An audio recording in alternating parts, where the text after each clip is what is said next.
సంజు శాంసన్ 11 ఏళ్ల క్రితం భారత జెర్సీ ధరించి తొలిసారి బరిలోకి దిగాడు. అయితే ఇప్పటికీ అతడికి తుది జట్టులో చోటుపై గ్యారంటీ లేదు.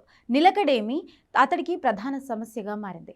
ఎంతో ప్రతిభావంతుడిగా పేరున్న శాంసన్ చాలా మ్యాచ్ల్లో తన స్థాయికి తగ్గ ప్రదర్శన చేయలేకపోయాడు. దీంతో కీలక ప్లేయర్స్ లేనప్పుడే చిన్న జట్లతో మ్యాచ్ల్లో అతడికి తుది జట్టులో అవకాశం దక్కేది. సీనియర్లు రిటైర్ కావడంతో టీ20 ప్రపంచ కప్ 2026లో అతడికి ప్లేస్కు ఢోకా లేదని అందరూ భావించారు. కానీ అలా జరగలేదు.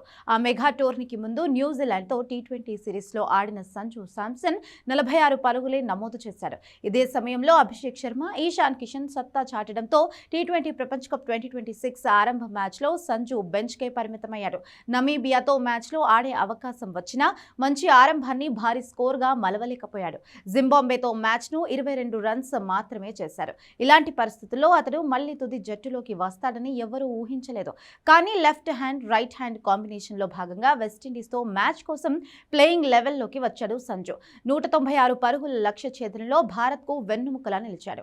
ఈశాన్ కిషన్, అభిషేక్ శర్మ లాంటి హిట్టర్లు తర్వాత పెవిలియన్ చేరిన సంజు నిలబడాడు. టీ20 స్పెషలిస్ట్గా పేరున్న సూర్యకుమార్ యాదవ్, తిలక్ వర్మ విఫలమైన పట్టుదలతో బ్యాటింగ్ చేశారు. తనలోని ప్రతిభకు న్యాయం చేయలేకపోతున్నాడేమోనని విమర్శలు ఎదుర్కొన్న సంజు అసలైన మ్యాచ్లో సిసలైన ఆటను బయటకు తీశాడు.